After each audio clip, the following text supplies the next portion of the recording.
Hello everyone, welcome to another episode of TCG Talk, back today with another video. And in today's video, yesterday we went over some of the tips and tricks for the new One Piece TCG that just came out this week in the US, and I wanted to give a couple deck profiles to give, I guess, new people to the game, maybe a couple ways that I'm looking at playing certain leaders, and really just start to give you a jump off point, so to speak, for the game. These aren't meant to be like, take these to a national event or anything like that. Nothing crazy. This is literally just like having fun with the decks, doing different things with them. And then hopefully for someone who's like brand new to the game, maybe you haven't even watched the anime. Maybe you're just trying to find a deck that you like, that you enjoy, and then go from there. Hopefully this will help you out. I'm going to go over 2 decks in this video, and I'll go over 2 more decks in the next video. This video is going to be more focused on like aggro, sort of like different style of aggro decks. One is more linear in gameplay, and one is a little bit more complicated, I guess the best way to put it. So yeah, we'll get right into it. The first deck that we're going to go over is our Law deck. Law is a red-green leader, so it's a multicolor leader that again allows you to play red and green cards. The key thing with Law, for anyone that's not aware, is he starts at 4 life.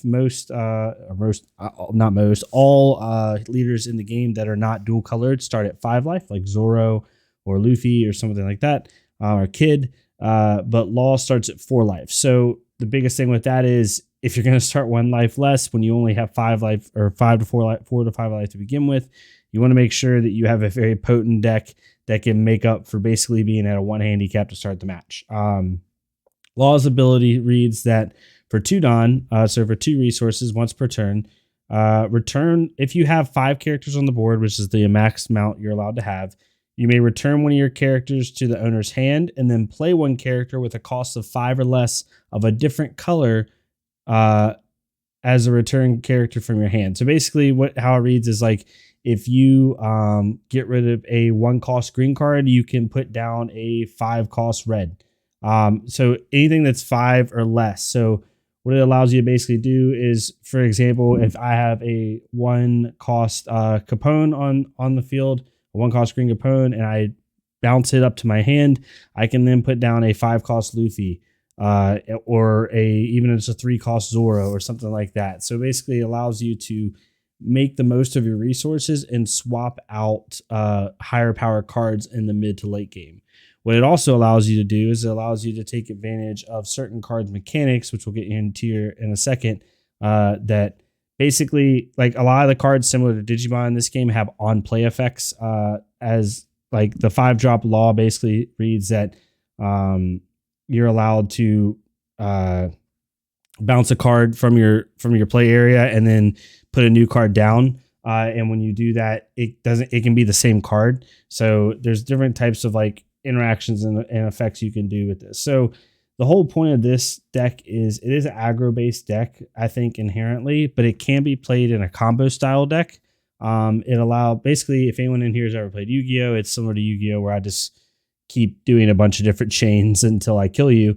Or it just, it can overpower your opponent with a lot of really cool effects.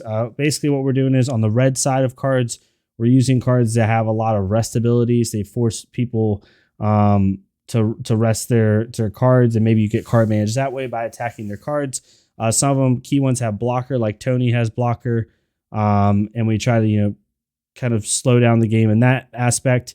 And then on the green side, we're really looking at again some very high key rest abilities, but also again some blockers. Basically, the point of my makeup or my version of the deck is a lot of my 1-drops, not a lot, but a decent amount. I'd say, let's see, 8 of them. 8 of my 1-drops have blocker, which is Tony and Capone. And then Killer is also a blocker. So from my 1 and 2-drop cards, I have 10 blockers in the deck.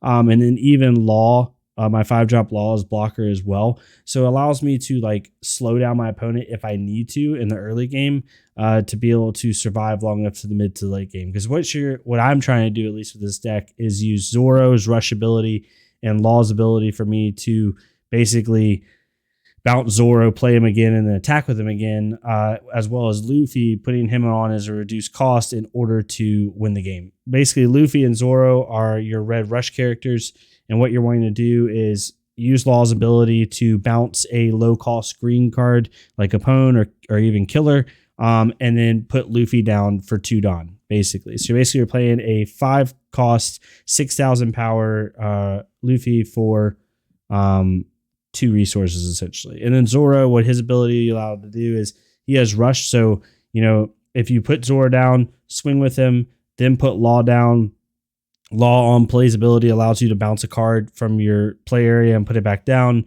at a certain cost or less. And then basically you can swing a Zoro, he rests, and then you're allowed to basically bounce it and put it back down. And then when you also take into account the other 5-drop Law, which basically allows you to take a rested character to active, it allows you to swing with Zoro even more. So it's basically utilizing your rush characters as much as possible in order to basically combo your opponent out of the game at the very end. Jewelry Bonnie allows you to go search for your supernova cards, which in this deck is your Zoro and your Laws. So it allows you to kind of dig and get those cards faster because you're trying to get to those cards. Essentially, when you get to 4 to 6 Dawn, 6 to 8 Dawn, you're wanting to see these cards so you can hit your combo. It's very aggro. I've seen some lists playing it really aggro, especially over in the APAC region. But you also, the kind of way I'm playing it is a lot of blockers. Like, yes, you want 5 characters on the board so you can trigger Law's ability. However, in the pinch, you're going to need to be able to like slow your opponent down from taking your life out. So having a total of 14 blockers in the deck really helps facilitate that. And then also using cards like Jet Pistol in order to just, have some removal. So overall, really good. Really enjoying it. If you like aggro style or you like combo style, more so combo style, I think this is for you. So if you come from the Yu-Gi-Oh community, come from the Digimon community, this is probably something that is up your alley. The next one is our Zoro list. Zoro is the mono red aggro of One Piece. It's similar to mono red aggro and Magic, similar to any aggro format. This is I'm just going to smash your face type deck. So Zoro is very simple ability. All of your characters get 1,000 power, which is honestly broken because to an extent, right, in order to take life from your opponent, you attack their leader. And if it's equal or greater to their power and they don't buff it, then you take on their life unless there's some crazy effect, right? So the way Zoro, so in this game, not counting any of the other crazy effects, just at a vanilla rate, 5,000 is kind of your break point, right? You want 5,000 so you can attack the leader and force them to have to defend. 6,000 is the true break point because now you're forcing them to get rid of a card to then also defend. So the reason that Zoro's ability is so insane is all of these 4,000 drops that you see in the deck, which is a lot, right? We have 4, 8, 12, 16, 20. We have 24,000 or 22 4,000 power cards in the deck. Basically, all 22 of those cards can automatically swing at the leader once they come out of Summoning Sickness, without any buffs because of his ability. And when you take even a card like Zoro, which is a rush card, again, basically him, but in non-leader form, it's at 6,000. So now your opponent is having to discard 1 to block a rush character that is a 3-drop. It's just really nutty. There's other effects in here, like with Luffy. I'm trying out Frankie here at the bottom. I really like Frankie because Frankie can attack even non-rested characters, which I think is really nice with the aggro format. With this having the plus 1,000 buff, I think Frankie might actually be really good to kind of like even your board state. Maybe like you're going pound blow for blow with another aggro character.